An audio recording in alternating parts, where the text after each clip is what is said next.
Hello and welcome to the latest episode of the Shaw Local Bears Insider Podcast. I am Chicago Bears beat reporter Michael Dwojak here with the Northwest Herald's Joe Aguilar as we are joining you guys on Tuesday morning.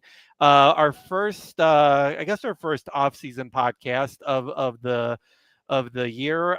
We've got it's been a little bit here, but we've got some stuff to talk about on this morning's episode.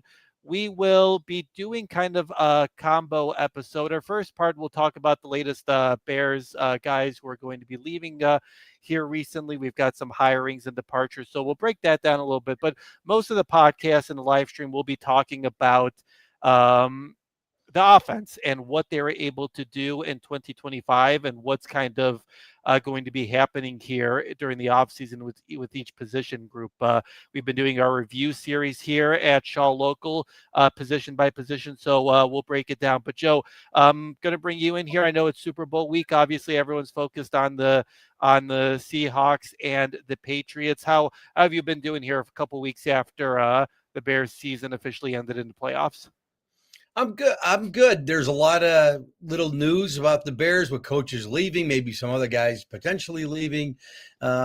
But so far, so good, right? I hope Caleb Williams is on a beach somewhere and just relaxing and not thinking football because I think it's important. Even Ben Johnson said he wanted him to get away a little bit. So hopefully Caleb. Well, I know we know he's been hanging out with Pete Crow Armstrong, right?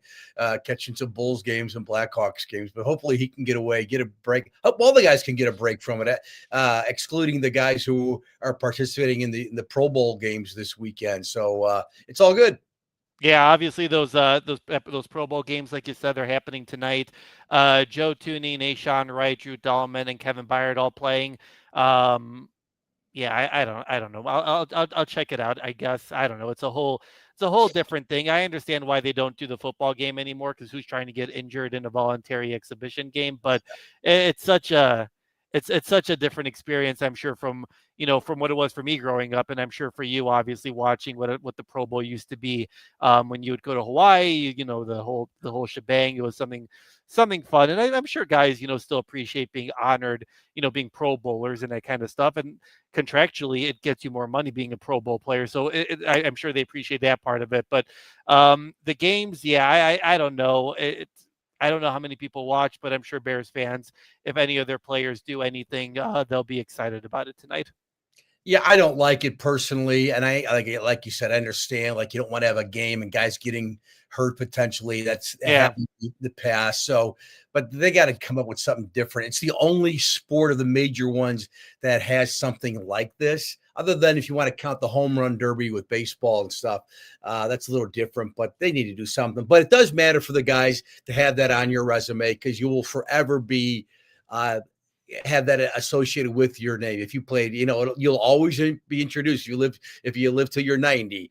Nashawn Wright, the 90-year-old Nashawn Wright, a one-time Pro Bowl player, that'll always be associated with him. So it's important to the players. It's important to the fan base. It's important to GM because they want to say, we drafted 7 Pro Bowlers when I was there. It does matter, but as far as the games itself, it's not necessarily must watch TV. No, it's just yeah, I agree. It's just a recognition, and guys getting a chance now that they do this at the Super Bowl experience. Now that they do this the Tuesday before, it's just cool for guys to network, talk to each other. I saw the Bears did a thing where Kevin Byard and Nashawn Wright went around and talked to different players from different teams. It's a fun social networking thing. Totally. It's pretty much what it is, but obviously not the game we want fans probably wanted to be. But again, I don't feel like any All-Star game is like that anymore. Maybe you can say that MLB All-Star game is like the closest to Mhm. what All-Star games used to be. I mean, NHL, I can't, I don't even know what the NBA does anymore. But and I don't really care, quite honestly. And that's fine. I don't know. Guys get to hang out, they get recognized, and all that kind of stuff while Yeah. everyone gets a break. But that's not what we're here to talk about. Let's start off by talking about some personnel changes that are taking place with the Bears. Joe, obviously, a big season by the Bears where you make it to the playoffs for the first time in forever and all that kind of stuff. And teams around the league start to recognize you. Obviously, we knew that Eric Bieniemy was going to be leaving to become the offensive coordinator with the Kansas City Chiefs. For a while there, it seemed like is Matt Nagy going to be hung out to dry. He didn't get a head coaching spot, and didn't get an OC job until this morning. He'll be tasked with developing Jackson Dart with the New York Giants. So that was an interesting hire. Some other moves as well. This one was kind of expected. Ian Cunningham was named the general manager of the Atlanta Falcons. He originally interviewed for the president role with the Falcons. That went to Matt Ryan. And then obviously Ian Cunningham got hired there. Now, the big I think everyone's happy for Ian. It's great to see, have an internal guy kind of get developed, kind of grow on and move forward and that kind of stuff. But I know that the big controversy with this has been that reportedly the Bears aren't going to get compensatory picks for it. That's hard for me to say. The program is if you obviously, for lack of a better term, develop a minority candidate who ends up going up and moving on and, getting a higher positioning role, you get two third-round picks compensatory toward the end of the third round there. Thinking about it, obviously Ian Cunningham is going to be a general manager now, but the logic is that Matt Ryan is going to be making the decisions, so therefore he won't be the decision maker, and therefore it's believed that the Bears will not get their two third-round picks. And Joe, I don't know how you feel. I listened to Matt Ryan's introductory press conference from, I think it was last week, maybe it was a couple weeks ago, where he, for lack of, I'm paraphrasing here, but he essentially said, like, he's not going to be making all the decision. He's going to rely on the general manager. Like he wanted to make it be where he wanted to make the general manager spot enticing, right? Like if you weren't going to come and make the decisions, why would anyone want to come there? So he said, like, I'm going to rely on the general manager to do the scouting, to make decisions and that kind of stuff. And the Falcons owner made the same decision too. So what were your thoughts about, I'm sure you're happy that Ian is getting the job. He's, getting promoted. He's developing in his career, and that's great and all. What were your thoughts about the Bears reportedly not getting those two third-round picks because of it? I think they got cheated. And did the Falcons just pull a fast one here and kind of? Well, I think this would be an NFL problem as opposed to the Falcons. If they want to say, you can put whatever you want on the business card, right? It's like who's in charge of the roster. And I'm sure Matt Ryan, he'd be stupid not to rely on Ian Cunningham, knowing Ian Cunningham's background. And if you have any doubts about the qualifications of Ian Cunningham, I mean, just Google his name, look at his Wikipedia page. I mean, the guy is really a bright guy who's been ascending for a long time and got a background. I think his dad was an agent. So he's deserving of a top position in the National Football League. We'll see what he does in Atlanta. But so it almost seems, it seems like a lateral move. I mean, right? And I'm sure even when he was with the Bears, Ian Cunningham, he and Ryan Poles discussed pretty much everything. Why wouldn't you, right? If you're making decisions, and ultimately Poles will say, well, I'm the GM, I'm making the decision. Of course, that's the way it works. But this seems like a lateral move. And I think the Bears, look, you can think what you want of the Rooney Rule, which really hasn't, I don't think, done its job. But it's there. And the Bears should get two picks here. So, and are they, people say, well, look at how the Bears do with their third round picks, Avangaji and Zach Pickens. That doesn't matter. You still want those picks. If you ask any NFL team, all 32 teams, would you like two extra third round picks? Heck yeah. They're just lottery tickets essentially anyway, like every draft pick. Two more in the third round, not the sixth round or the end of the third day of the draft. Third round, that's pretty good. So I think the Bears are entitled to it. But no, and absolutely, you're happy for Ian Cunningham, and you're going to let him go. You're not going to hold him hostage and say, well, we're not going to get picked, so you're staying right here. You're not going to do that. That's just bad business. It's not how you treat people. So that matters. So good for Ian Cunningham. But without knowing the full extent of it, and I know you're right. I mean, it's an NFL decision. It's not the Falcons. But, man, I just think it opens it's a slippery slope here. I think – other teams will be looking to know, you're always looking. They always say, like, if you're not cheating, you're not trying. Was that the phrase? Not that they're cheating. The Falcons are not cheating here. Don't get me wrong. But teams are going to look for loopholes. And maybe this is one way to just say, look, you're going to make the decisions, but on your business card, it's going to say this. fine with me. Your salary is going to be the same, fine with me. Whatever you want. So I don't know. I just think the Bears kind of got screwed here a little bit. Yeah, and I understand the stipulation because I'm sure there are teams who can maybe, like you say, play around with the titles and that kind of stuff and be like, well, he's not technically doing this or whatever, so they can work around the system. I understand that, but this feels like a clear cut and dry situation, right? Like you even had Matt Ryan said, you had the owner said, and like it's very clear that the Falcons are going to rely on Ian Cunningham as a main principal decision maker. Like you saw throughout the years, like Ryan Poles and Ian Cunningham were like hip to hip. Like you saw in some of those things where, I think it was a couple years ago when Ryan wanted to trade up to get Roma Dunze when they had the number 9 pick, and Ian Cunningham had to talk him out and be like, no, just be patient, like take it easy and that kind of stuff. And I'm sure that there have been plenty of those situations throughout the years where Ian Cunningham, Ryan used Ian as a sounding board and kind of relied on him and that sort of stuff. So yeah, I don't know. It doesn't seem like there's a process for the Bears to appeal this. So I don't Right. know if there's really anything that they can do.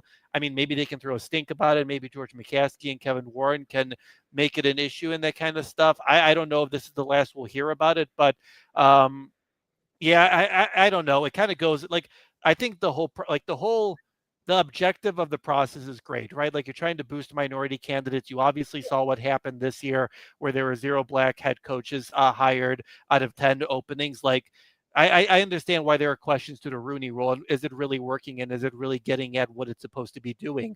But this felt like a situation where you're nurturing, you're developing a guy within your organization, you're helping elevate him, and I think the Bears probably should be awarded for that, right? And the Bears, 100%. I agree with you. The Bears were never going to block Ian Cunningham from getting a GM No. job. That'd be such a bad look. I can't. There's nothing that would have them do it. So we'll see if there's more to this story or whether this is it.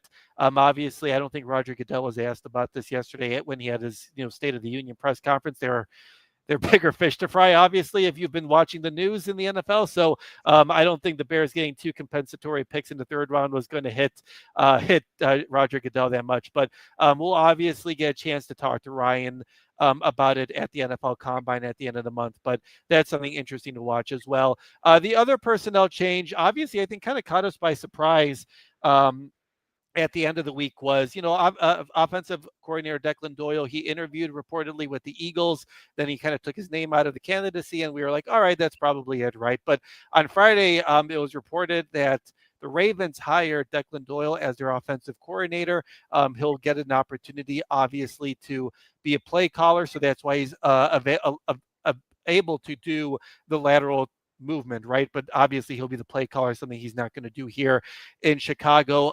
Obviously, Joe, the Bears don't lose their play caller. Like Ben Johnson is still here. It's his offense. It's obviously why it was so big to get Ben Johnson here. But Declan Doyle was a big part of this machine that worked so well for the Bears offense this year. He did a lot of the scouting work. He gave, Ben an opportunity, who was a first-time head coach, to kind of learn how to be a head coach and an offensive play caller. He did a lot of the advanced scouting. He did a lot of the nitty-gritty stuff that Ben didn't have the time to do. And, obviously I know the Bears aren't losing their play caller here, but they're really losing quite honestly, a really talented young guy. Declan, throughout the year, we kind of learned as we got to talk to him more and more. He's a smart dude. I know he's only like 28, 29 at this point and younger than me, which is insane. But obviously good for Declan. And I think the Bears are losing a really smart, young offensive mind in that coaching staff.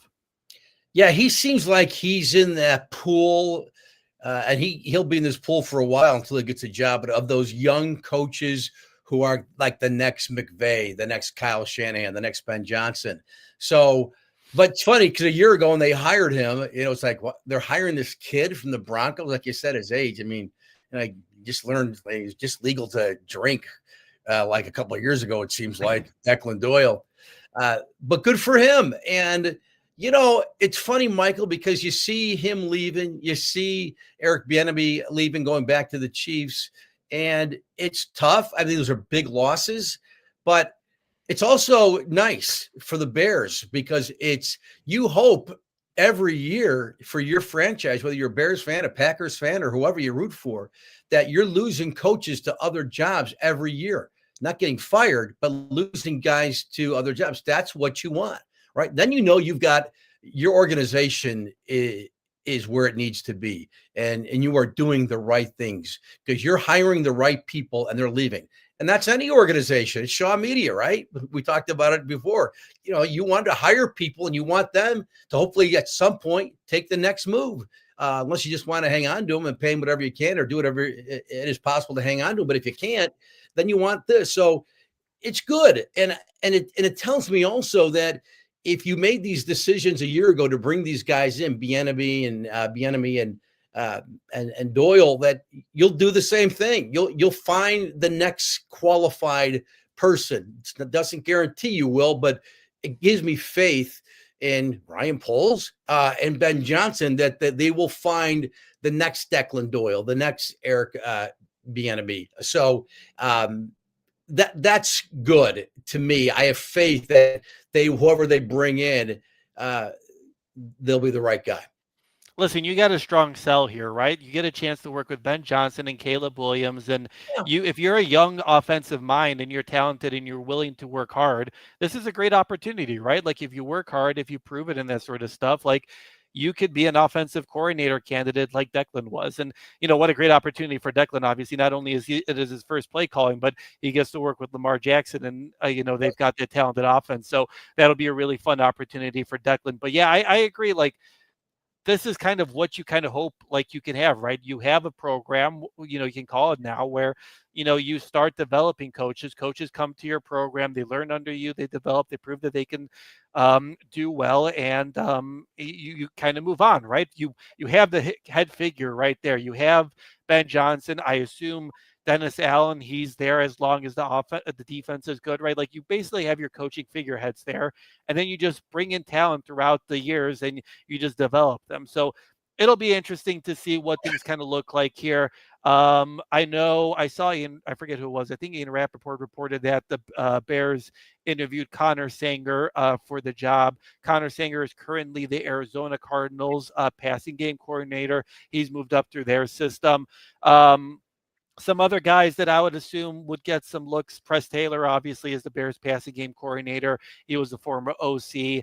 I'd be curious if Antoine Randall is potentially an OC candidate there. He's already the assistant head coach. I wonder if Ben is like, okay, like maybe I'll just promote Randall L. He's got head coach written all over him eventually, so I'm curious to see how that'll look like. But those candidates will be really interesting. I see Rick chiming in on our stream. Good to have kept Al Harris at least for one more year. Yeah, I would guess that Al at this point is pretty safe to return. We'll see how things kind of look. I know he interviewed for a couple of jobs. He didn't get the Green Bay job. And I forget where else he interviewed. I think it was maybe with the Ravens, but I'm not entirely sure. But it looks like that'll be the big kind of change on the coaching staff. So the Bears will be looking for an OC and they'll be looking for a running backs coach at this point.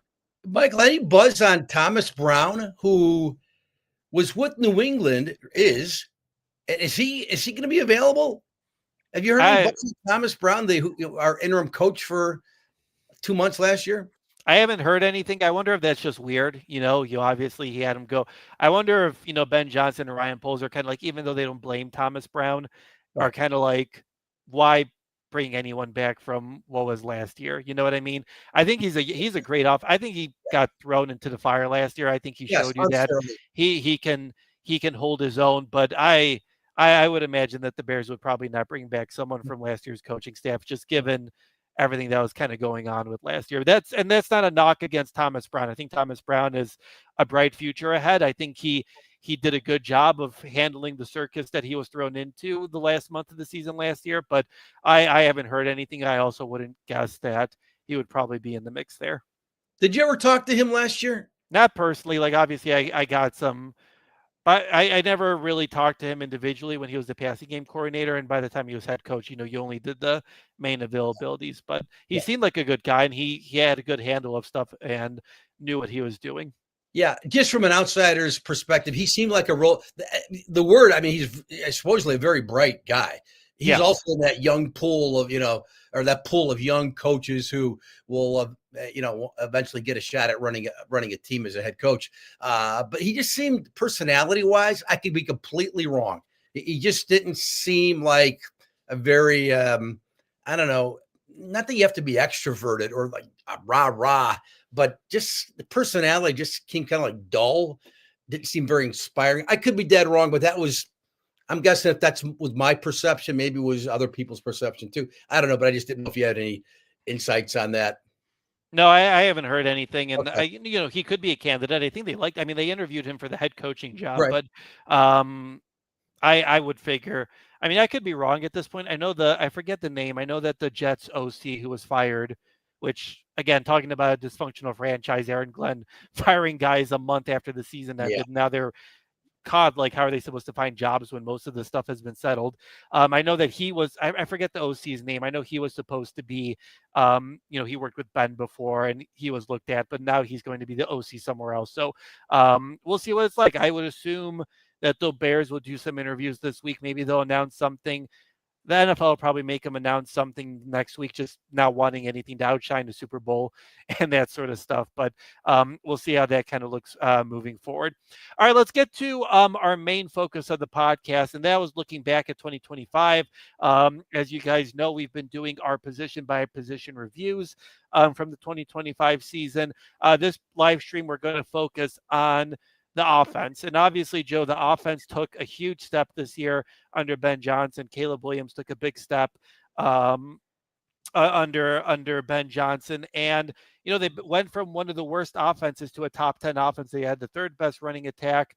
The passing game worked well. I know, obviously, it wasn't perfect by any means. Obviously, it took a lot of times it took a slow start, but the offense took a big step here in the first season of Ben Johnson in 2025. So let's start with the quarterbacks, where I feel like the quarterback room is the easiest at this point, right? Like who's here and who's going to be here for the future. This is like the easiest room that I'm not really worried about. So Joe, 2025, obviously the quarterback room went around Caleb Williams. We've talked about Caleb Williams. He took a big step.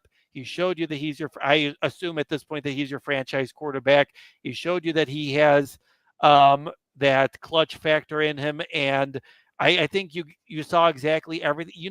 Could you have seen more? Would you have wanted like a Drake May situation? Sure, of course. But I think for the most part, Caleb Williams showed you that he's got what it takes to be your franchise quarterback with Ben Johnson.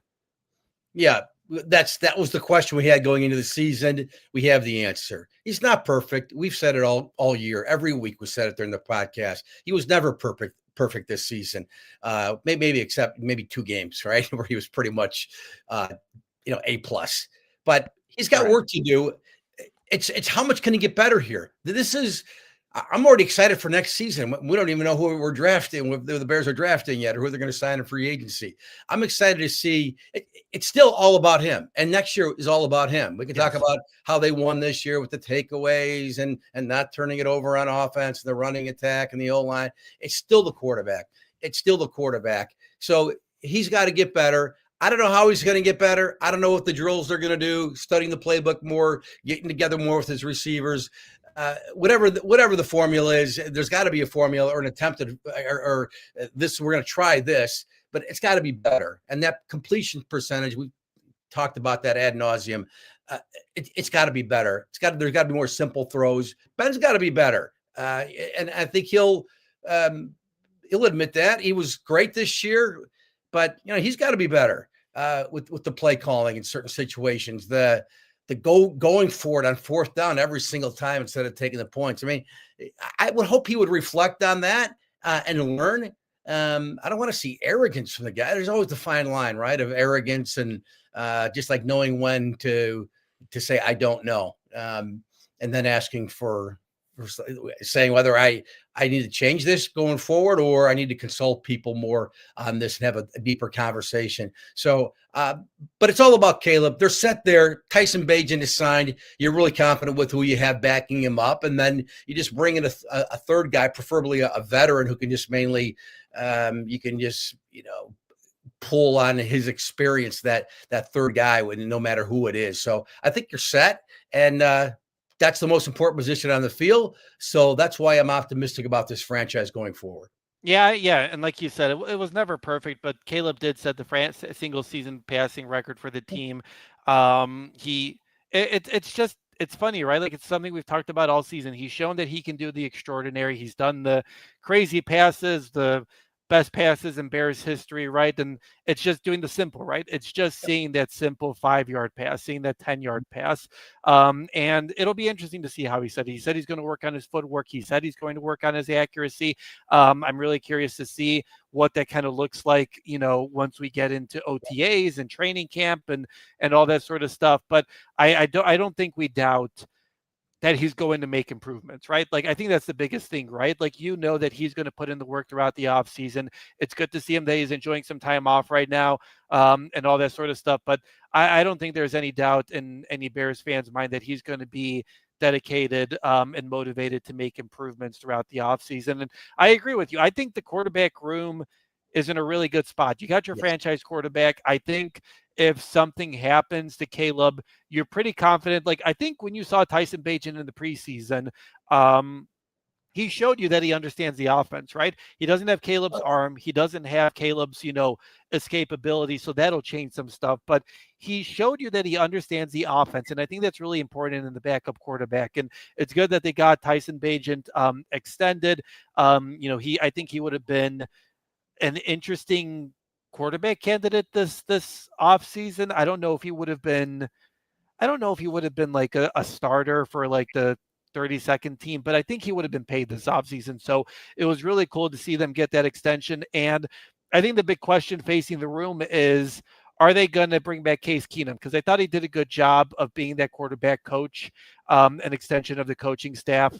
I'm curious to see whether they want to use a third roster spot on the quarterback room and whether they would find value somewhere else there. I don't know. I think Case Keenum was really important for that room, bringing that experience. I think the major question is, would you rather use that roster spot somewhere else? And I think that's something the Bears and Ryan Poles are going to have to answer, because you can get Case Keenum pretty cheap. He's not going to hurt your salary cap or anything like that.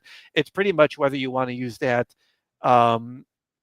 active roster spot to have a third quarterback, as opposed to just having a practice squad guy and just elevating him in case you need him, because Case Keenum was never active and he was always like the emergency, third quarterback. Yeah, he was basically a coach as it was. But that's a good question, Michael, especially with all the injuries they had this past season, and they will again next year, because every team has a lot of injuries every year. So roster spots are valuable. And maybe next year too, it's like, Caleb has come far enough now, even though it'll be only year 3 for him, where maybe you don't need the veteran guy as much, where these first 2 years you really needed him because the kid is so green, so raw. So maybe you don't need the Case Keenum around next year. But if you think you do, then, I can't believe there could be like 10 teams wanting Case Keenum, maybe a few teams. Yeah. But I think if you need that veteran guy, that old QB in the room, there are plenty of guys there on the street who I think you could probably find one. All right, let's move on to the running back room, where we had plenty of questions about the running back room, right, Joe? We've talked about it all off season. The Bears have to sign a running back. The Bears have to trade for a running back. The Bears have to draft a running back in the first or second round. Is it going to be Ashton Genty? Is it going to be Omarion Hampton and all that kind of stuff, right? And the Bears ended up going with the 7th round pick, Kyle Monangai. Then training camp, it was, did they do enough? Do they trade for someone, whatever? And I think the Bears running back room now, obviously a lot of it had to do with scheme and offensive line, production and that kind of stuff. Like that is part of the equation there. But the DeAndre Swift and the other Bears running backs showed you that they can compete at a high level. DeAndre Swift had a career high in rushing yards. Kyle Monangai had a really good season as a rookie. I forget. I had the exact numbers here. Monangai finished 8th all time amongst Bears rookie running backs in rushing yards. And he was a tough runner. And I think both those guys showed you that the Bears had enough, right? Like they had one of the best running attacks in the league. Yeah, no, the running back room was A. And that's on the whole, that's an A, right? Swift, I've heard talk about maybe they would look for another running back and maybe move on from DeAndre Swift. Who knows? But like any good running back, and Swift in particular, you need a good offensive line. If you have a good offensive line, DeAndre Swift isn't Bijan Robinson. He's not Derrick Henry. He's good. That's not the problem. If you think you could upgrade the running back room, and you can always improve every position without disrupting your cap enough, your salary cap, do it. But that's not a priority to me. We know there are other priorities, more than two, than the running back room. And Monangai, who doesn't love Kyle Monangai after watching him play? The style he plays, the exuberance. He's just a fun player to watch. Never saw that coming. But he was great. Now, would you be okay with him being your number one running back? I'm not there yet, by any means. I don't know if I want that, but I'm perfectly fine if they bring both these guys back. I'd be more concerned with the O-line, which I guess we'll get to here. Just because guys are getting up there in age. Even Joe Tooney, who looks like he can play until he's, Tom Brady's age. Eventually you'd think he'll get hurt. Hope not. But guys get hurt. This year was unbelievable with the health they had. Even left tackle, for all the concerns and we had about that position. They stayed relatively healthy. You got by, and you had some depth there to hold it together. Yeah, focusing on the running back room, I would agree. I think both guys did really well, and everyone did really well. I remember that game when DeAndre Swift was injured against the Bengals, and you brought in Britton Brown after Kyle Monangai had a career day, and Britton Brown had a big day, right? Like, whoever the Bears put in there, their running backs were efficient, right? And that's a credit to a lot of different factors, right? Like the scheme, like Ben Johnson's running scheme involves a lot of motion and tight end motion, and that confuses guys, and that opens things up, right? Like that's a big factor in why the running game works. And the offensive line did a really good job, like you mentioned. We'll talk about a little bit later here, but it's credit to the guys too. Like, everyone was giving DeAndre Swift such a hard time. It's kind of like, oh, he's such a finesse running back, right? Like, he'll pick up the big yardages, but he doesn't run hard. Well, there have been plenty of plays this season where DeAndre Swift, leveled a guy. Like, he went in and just trucked a guy. Like, he was not afraid to fight for those 2 or 3 yards. And it was a big season for DeAndre Swift. So that was great to see. And for Kyle Monangai too, I agree. I don't know if we're there yet about him being your lead running back. Maybe he would be. He showed you when DeAndre was injured there toward like the second, quarter of the season. Like, he showed you that he can be a lead running back, and he can do both really well. He can pick up the hard yards really well, and he can break off for a 20-yard, 30-yard run as well. Yeah. So I think you were really encouraged by what you saw. So now the major question is, what do you do? And it kind of gets into our general question here of the Bears are going to have to make some tough decisions. We talked about this at the, Ben Johnson, Ryan Poles end of year press conference, where the Bears, the NFL salary cap is likely going to go up to, like, I think they're saying like $300 million, somewhere around there. It's going to be the first time over $300 million. But that's still going to force the Bears to make some tough decisions based on the money they spent elsewhere. So there might have to, if you want to get, we're not going to focus on the defense today, but if you want to make improvements to the defensive line and sign Trey Hendrickson or trade for Max Crosby, you got to create salary cap space. And that's going to force some tough decisions. So when you look at the running back room, DeAndre Swift's going to be in his final year of a 3-year contract. He's going to have a roughly $8.8 million cap hit, which is 14th on the Bears roster, and he's going to have a $1.3 million dead cap hit. So he's not your top earner, but you save some money if you dump his salary. So I hate to do this again, but Joe, is this an offseason where you're considering, maybe you just trade or release Swift and see what you can get in the draft? Or do you not think the 8.8 that he is going to be owed on the salary cap is big enough to make a change there? It's a tough one. I just, like, be careful. If you think the grass is greener on the other side there, but by making this move, be careful. because I don't know. I mean, you don't want the same player that Monangai is. You want a little different guy. You like some speed, right? And Swift provides. He's more of a breakaway threat than Monangai is. So if you're going to get rid of him to save to be able to make a move on the on the defensive side of the ball or wherever, so who are you getting to replace him? Be careful here. I don't know. You're not drafting a running back in the first round, and you can find them later. We know that. Do you even want to be picking a running back in the third round? Maybe if you had those two other picks from the Ian Cunningham situation, Sure. okay, we got some extra money here to play with, extra picks. But and then who are you going to get? Is the player you sign, let's say you sign one in free agency, is he going to be that much better than Swift? And then what are you paying this guy? Or cheaper. Yeah. If he's any good, he's going to be coveted too by other teams. So I'm fine with just running it back with Swift. Ryan Poles is smarter than me, even though I wouldn't have taken Zach Pickens. He's smarter than me, so I'll trust him on this. But I'm fine with these guys coming back.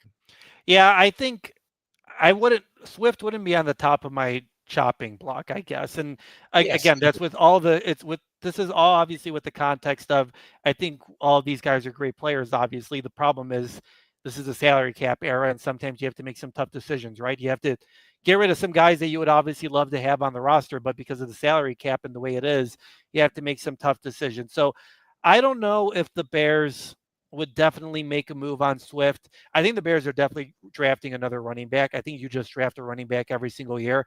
I don't know if you use your top three guys, but maybe in the third, maybe in the fourth round, you do get a running back and you get some production. Maybe you get another seventh round running back, right? Like, I think whether or not you get rid of Swift this year, it's probably unlikely that you sign him next offseason, right? Like, he's probably going to want his money, as he should. And I don't know if the Bears are willing to pay him. So I think they are going to draft a running back in the draft, and it's just going to determine whether the Bears want to make that move quicker now or whether they can save money elsewhere. So that'll be something we'll have to watch forward here in the running back room. All right, Joe, go ahead. I will say you're the guy who said they might take a receiver in round 2. Last year. I'm like, what are you? Come on. They just drafted Rome and then they took Luther Burden. So I'm gonna stick with you, Michael. I have faith in you and that maybe they will take a running back, surprise us maybe in the third or fourth round. I think it could happen. I think that, listen, you continue this high level of play by drafting well. That's how the good teams do it, right?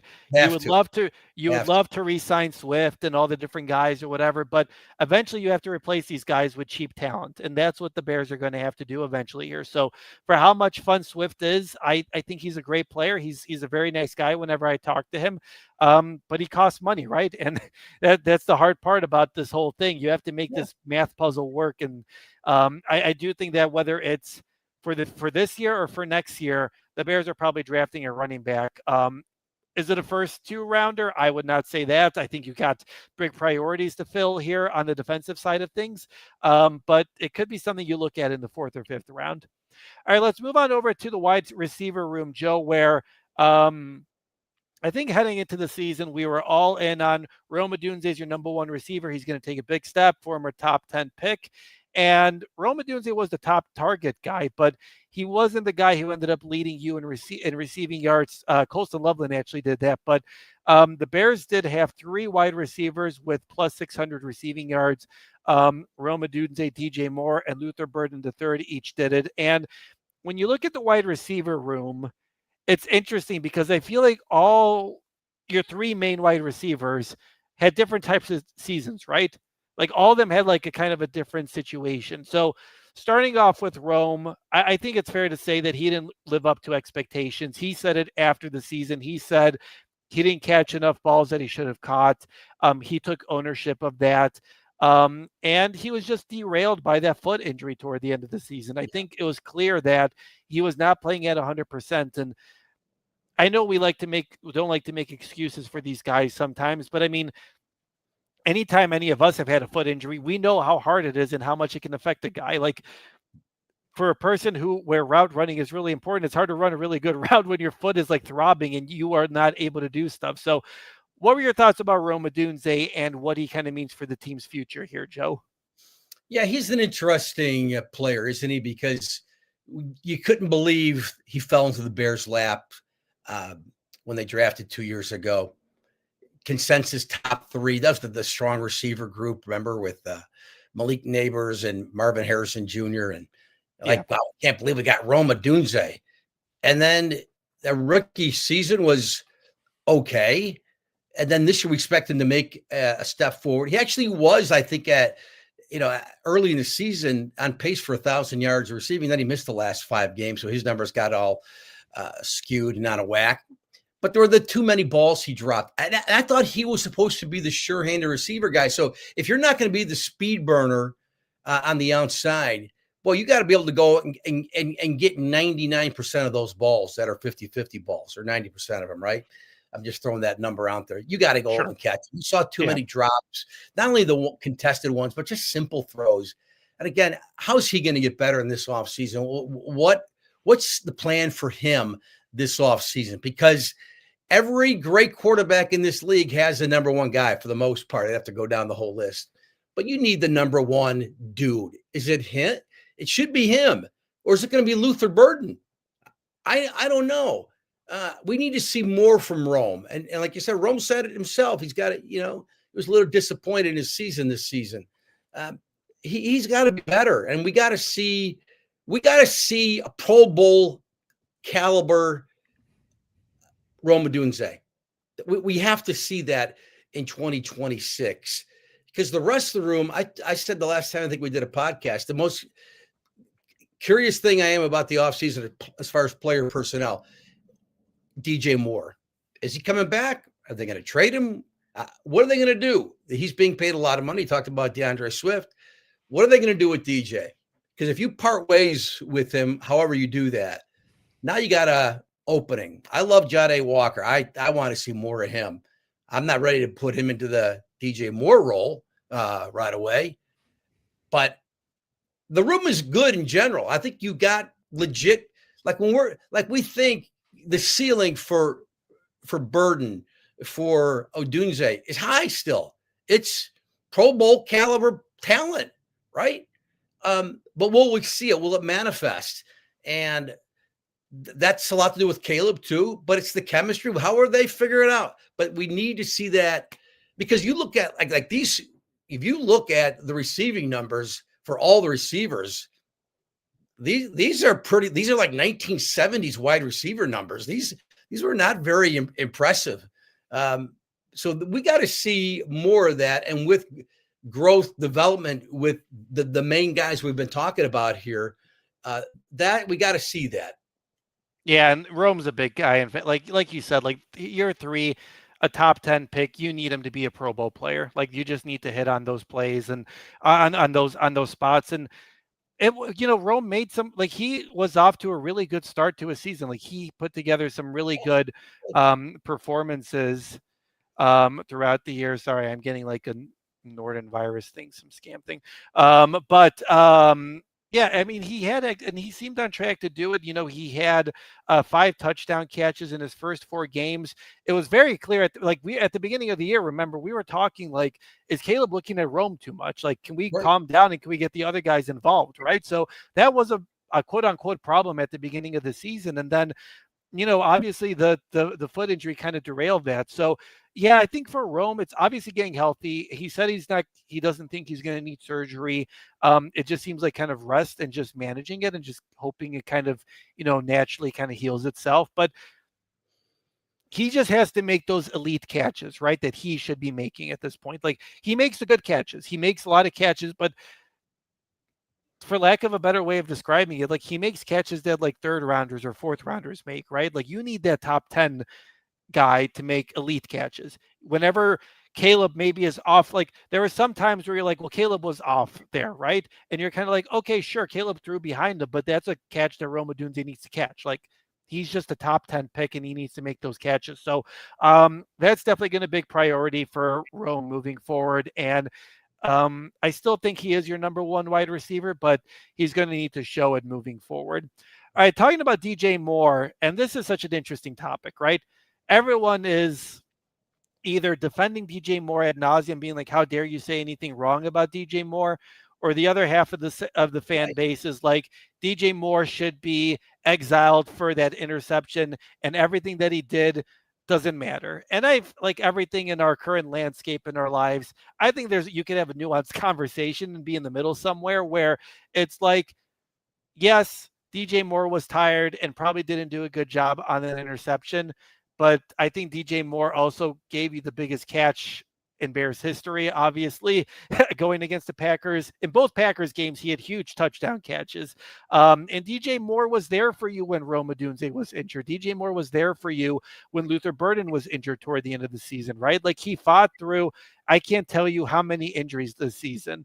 But Joe, the biggest question is, what do you do with the salary? He's starting his new extension. He's going to have a $28.5 million contract cap hit. And it's not really easy. I think it's a $35.4 million dead cap hit before June 1st if you try to move him. So I know a lot of people are trying to ship DJ Moore out of here pretty quickly, but I don't know if the Bears want to do that. I think, they sang his praises, but it might even be hard to do so even if they wanted to. Yes, right. They're in a tough spot with him. The other thing too at the receiving room, Michael, is you need a speed guy. I still think you need a burner. Maybe you can find that guy. Well, speed is always coveted in every sport, pretty much, right? So you need a speed guy there. But with DJ, I don't know where I stand.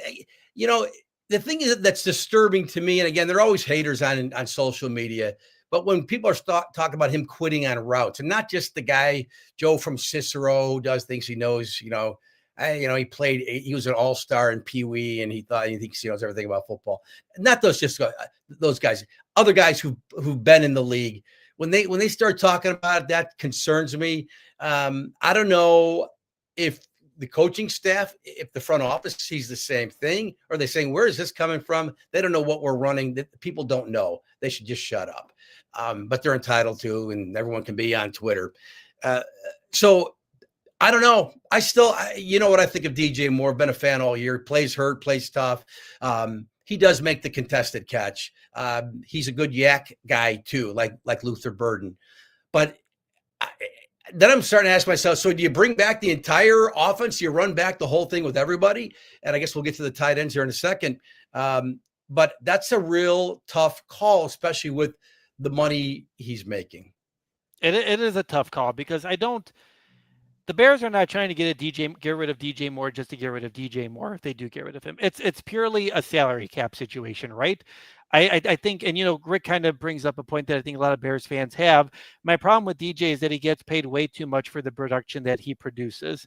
And I think that's fair. Like I think DJ is not Justin Jefferson. DJ is not like, the top guys. But right. I think he's in the second tier, right? Like, yes. I think he's like probably a second tier, like in that second group of wide receivers in the NFL. I don't think he's that elite guy. And I don't think when the Bears traded for him that anyone ever thought that he was going to be that, number one guy. I think a lot of guys knew that he was really good, but he wasn't a Justin Jefferson, that type of guy. So I do think that's the argument to be made. I just don't know. I think everyone keeps being like, trade DJ Moore in a first-round pick for Max Crosby. The Raiders aren't doing that pick. They're not taking that money. Other teams are not taking that money. So it kind of is a situation where I don't want to say that the Bears are stuck with DJ Moore because I think they like him. I think he's good for the locker room. He's good for that wide receiver room. He brings a lot. But I think with his contract and where he is at this point, it seems like he is just going to be part of this team for a multitude of different reasons. Yeah, and even that last interception, and Ben said, "Well, it's on me." That's nice of you to say that. But if they're not on the same page, why aren't they on the same page? And it seems like they really haven't been on the same page a lot in the last 2 years. Again, I think DJ had better chemistry with Justin Fields, honestly. And if you look at DJ's first year at the Bears, I mean, Rick, you're right. The production has not been there the last 2 years. It was the first year because it's 3 years now at the Bears. His numbers these guys had 1,000 yards receiving. I don't have the numbers in front of me. This is just offhand. But his numbers have been good. The last 2 years they have been. So you're right, Rick. They need to get more production out of him. But then again, as we've said, like there's one football. That's it. So how you spread this around, because we want to see Rome ascend. We want to see Burden continue to ascend. Is there more for Jade Walker? And then DJ, that's 4 receivers, one football. Going into this season, I figured that's going to be a problem at some point. And then the quarterback is not helping at times. That's a problem too. But that's 4 pretty good receivers there, because I believe in Walker. I'm putting. I know his resume is basically nothing, but I'm putting Jade there as a guy I want to see back next season and get more playing time. But what do you do? Because if they got rid of DJ, then you're probably going to need another receiver, and you need a speed guy. So I'm kind of messed up here with what I think of this receiver group. That said, I think it's, as a whole, depth-wise, the best receiving group maybe I've ever seen as a Bears fan. I'm not into hyperbole. I don't remember when I've had this many, where there have been this many receivers on a Bears roster that, like, I like him. That guy's actually good. I don't remember that before as a Bears fan.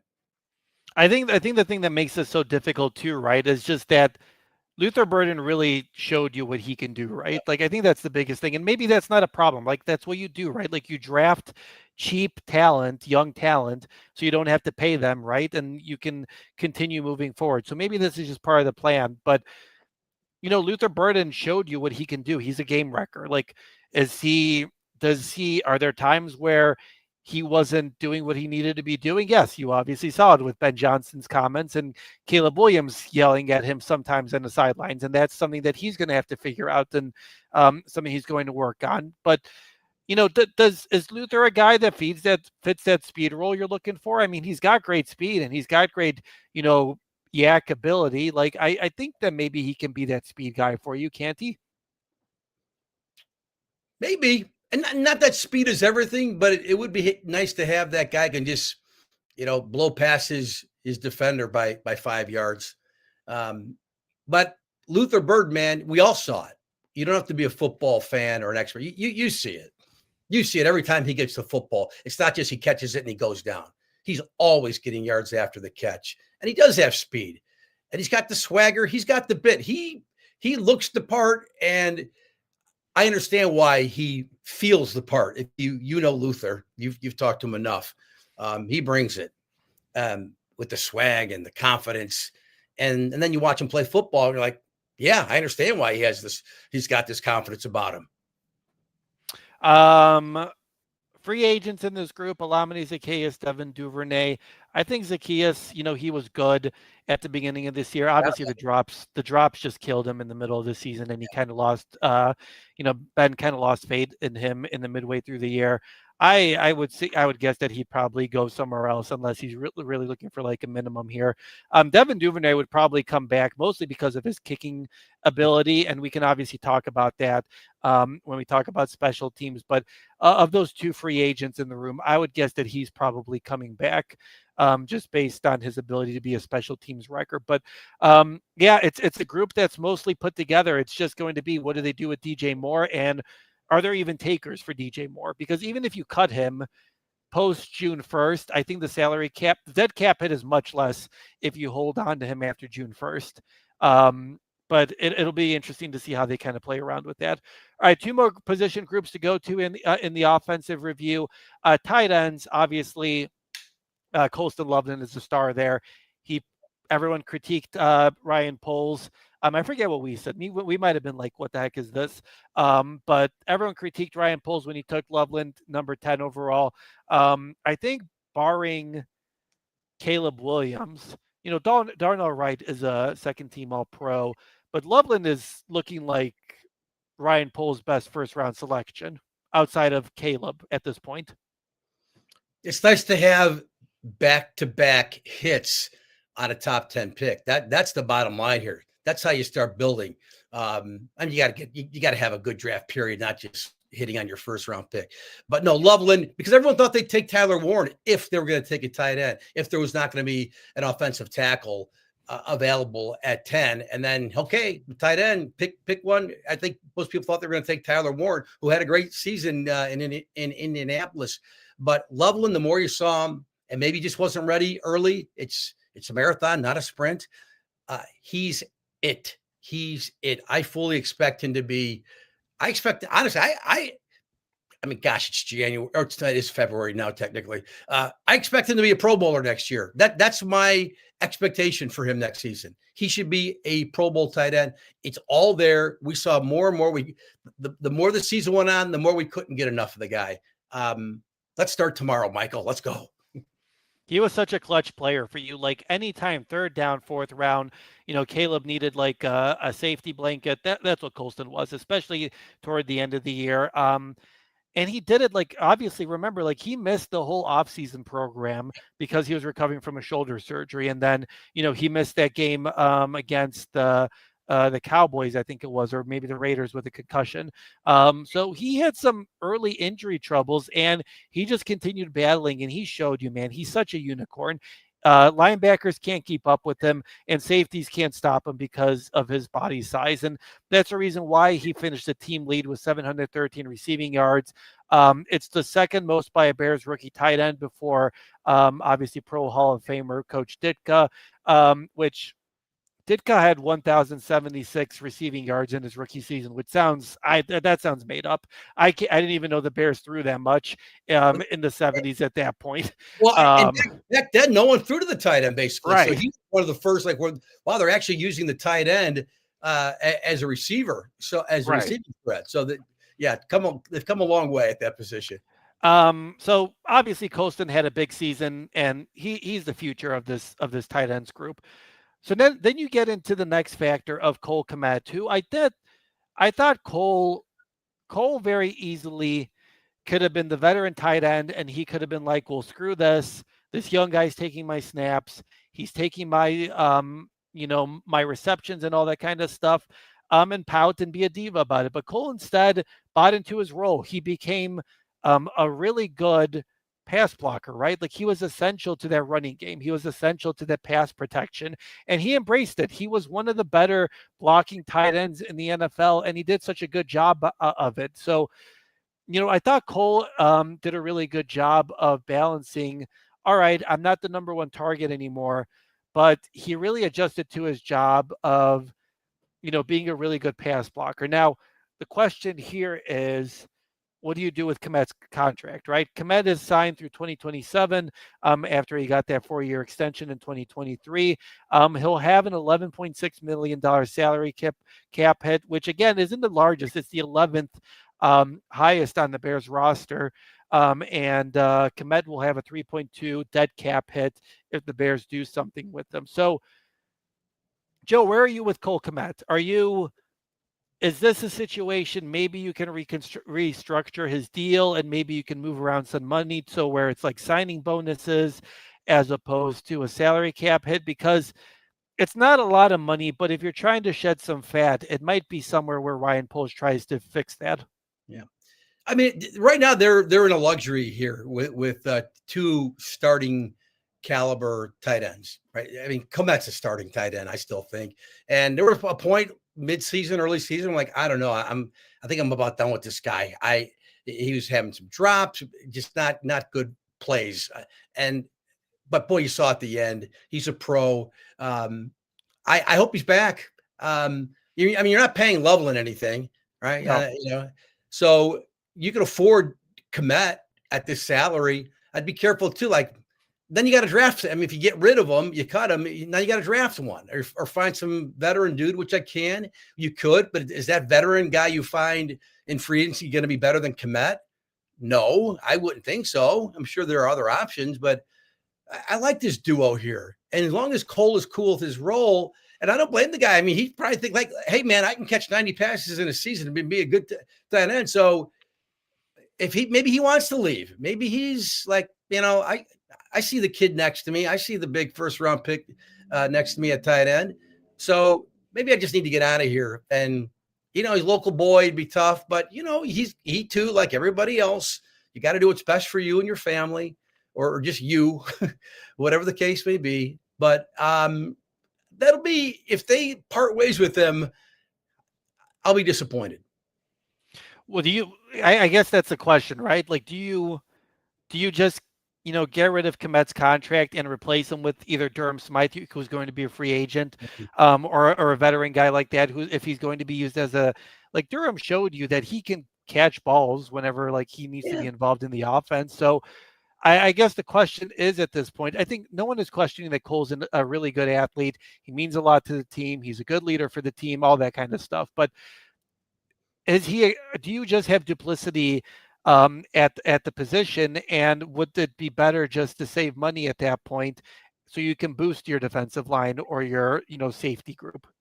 Well, knowing how important he was to the run game too, which we probably didn't talk enough about during the season, I'd be careful there. I'm sure every NFL team is thinking the same thing, right? With all these tough decisions, all 32 teams have. Yeah. But as when you got to pay Loveland, and Cole will be a couple of years older too, then you got to really make a hard decision there. Well, or it's an easy decision because you're keeping Loveland if he continues his ascent in this league. But for another year, I'm fine. Because Durham Smythe, no offense, but he's a third tight end. He's not a second tight end. And Cole Kmet is a one tight end, at worst a two tight end. All right, Joe, let's move on over to our last position group. We're over an hour here. Offensive line. And I think it's fair to say, Joe, that this was easily the most improved unit on the Bears team. It really started with the interior. Let's start off with those guys. Joe Thuney, again, another all-pro season. You got exactly what you could have hoped from trading. It's kind of insane that the Bears just traded a fourth-round pick for him.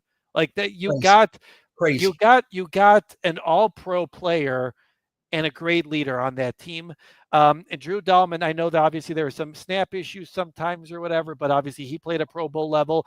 And I think Jonah Jackson was an underrated player as well. I think he played really well at that right guard situation. I don't think we talked about it enough, but Ryan adjusted and traded and signed all three guys, and you couldn't have asked for better results from the interior of your offensive line. The Thuney move, help me with my memory here, Michael. This might be Ryan Pohl's best move ever in free agency, trade, whatever.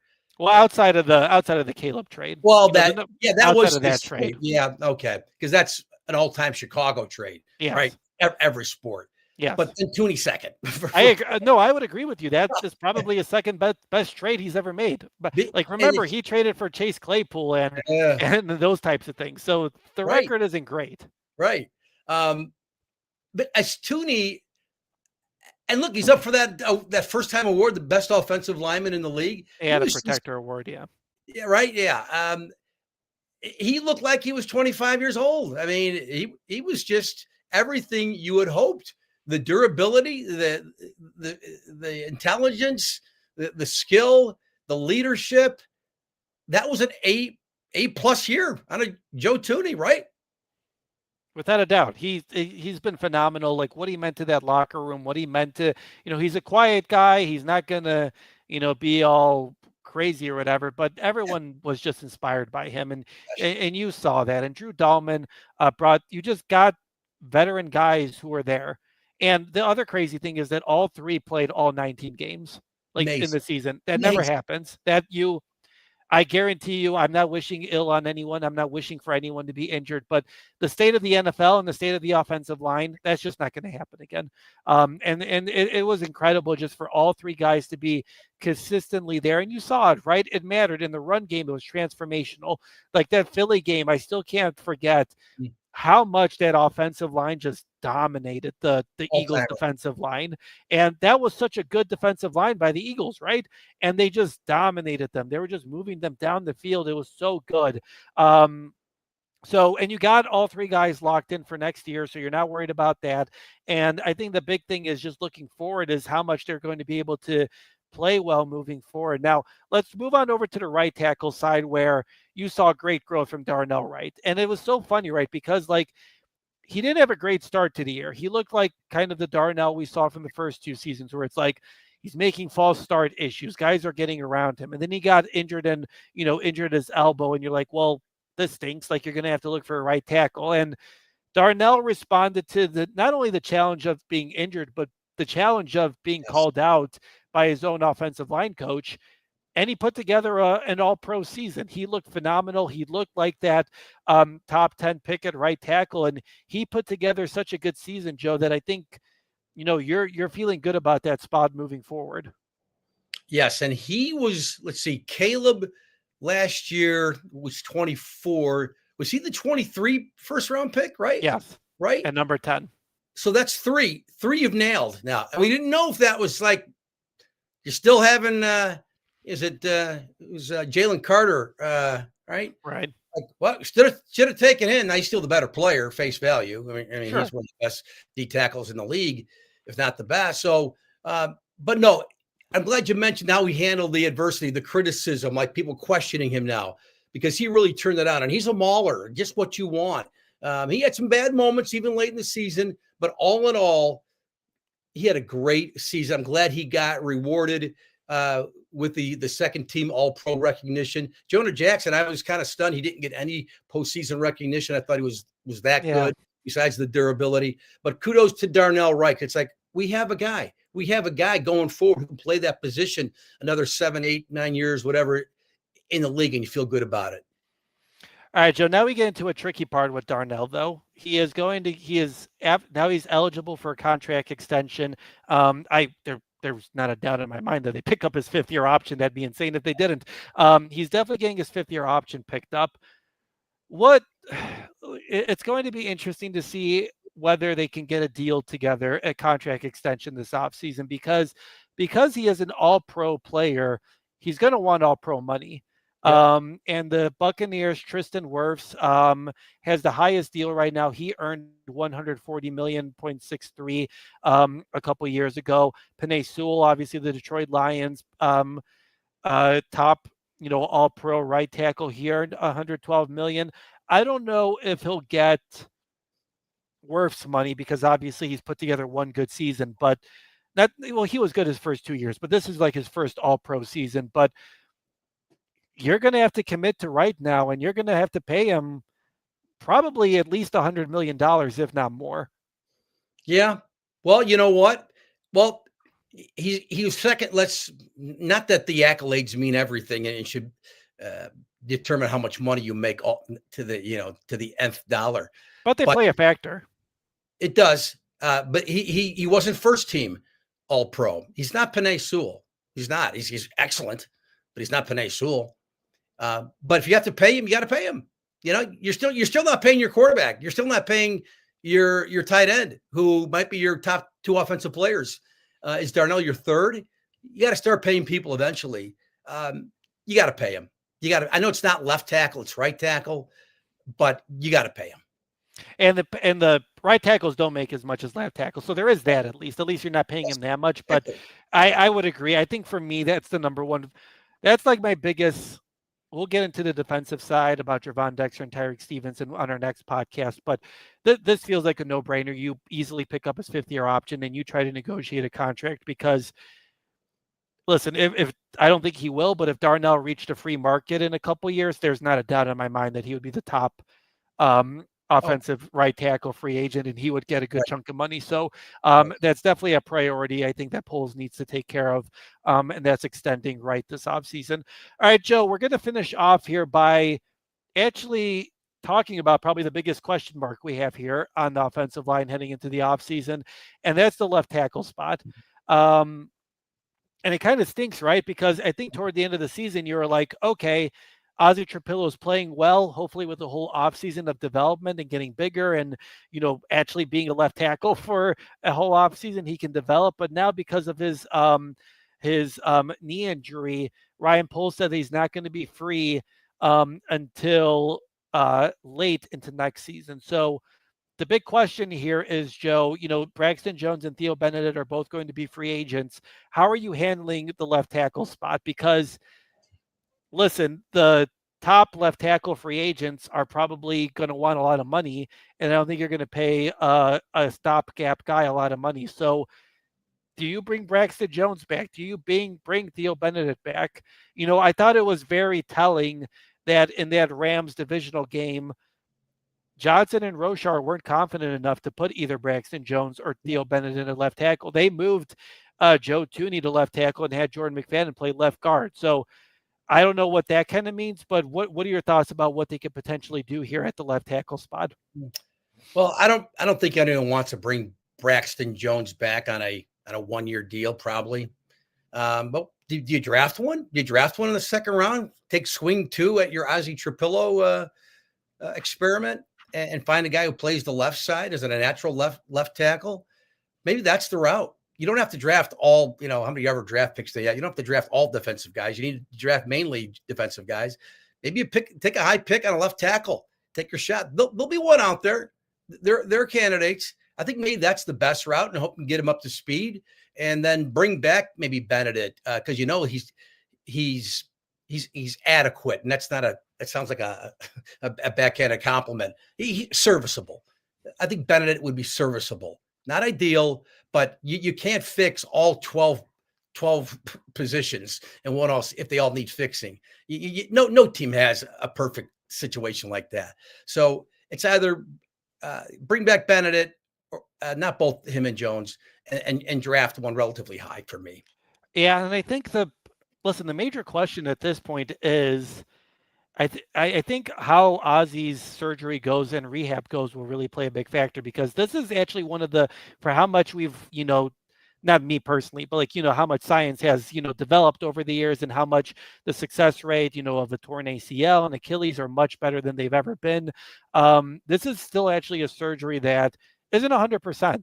So maybe obviously you want the best for Ozzy, but this might be a situation where the rehab isn't as good as you'd hope for it to be. So maybe you are searching for your left tackle of the future and you do have to use a second round pick on him. You obviously don't want to. You want Ozzy to come back, but it is going to be a tough situation and it's something we're going to have to monitor. I agree. I think I would I don't hate the idea as much as other people about bringing Braxton Jones back Mhm. just because I don't think he was ever fully healthy. I do wonder Yeah. whether a full offseason will help him. And maybe the coaching staff is like, all right, he knows our system, he knows what we're about. Maybe we can see what he's got and he can be a stopgap guy for us for a majority of the year. We'll see what he wants and I don't all due respect to him, I don't think there's a huge open market for him based on the production of the first 4 years. So it'll be interesting to see. But there's I thought toward the end of the year, they were like, all right, the offensive line is set. We're good. And the Bears are going to have to focus on the offensive line. Listen, you should be drafting linemen every single year because Absolutely. Joe Tooney's great, but he's on the other side of 30. Yep. You're eventually going to have to look for replacements here down the road. Luke Newman looks like he's a good guy at the 6th-round pick, and you're going to have to look for guys like that moving forward because eventually you're going to have to replace these great players. Yeah, they're out there. I mean, not every team has first round picks, from left tackle to left guards or Oh, left yeah. tackle to the right tackle. So you got to find them. And maybe Newman's one of those guys. And he certainly, year one barely played, but what little we saw of him, it was encouraging. And there are some choices they're going to have to make because the Bears, Jordan McFadden, Braxton Jones, Theo Bennett, and Ryan Bates, those guys will all be free agents. So the Bears are going to have to at least sign or draft some depth there moving forward. All right, Joe, we're at hour 13. I think we're going to have to call it. It's been a long podcast, but it's been a good one looking back and looking forward at the offensive side of things. Thank you to everyone who joined us on the live stream. Appreciate all the comments. Make sure you give us a like while you're here and subscribe. Appreciate your support on YouTube. Appreciate all the support on Facebook as well. And if you're listening to us on the podcast, thank you so much. If you want to be part of the live stream conversation, check out our social medias. We'll be posting when we'll be doing this live moving forward. And we'll also be, if you subscribe and you rate us, you'll also get an opportunity to know when the latest episodes of the podcast are coming out. So we've got all of our offenses year in review out. We'll do the defense here in this week, and we'll do a podcast moving forward. So for Joe and I, thanks so much for joining us on this week's episode. And we will talk to you folks moving forward here. Make sure you guys enjoyed the Super Bowl, and we'll talk to you folks down the road.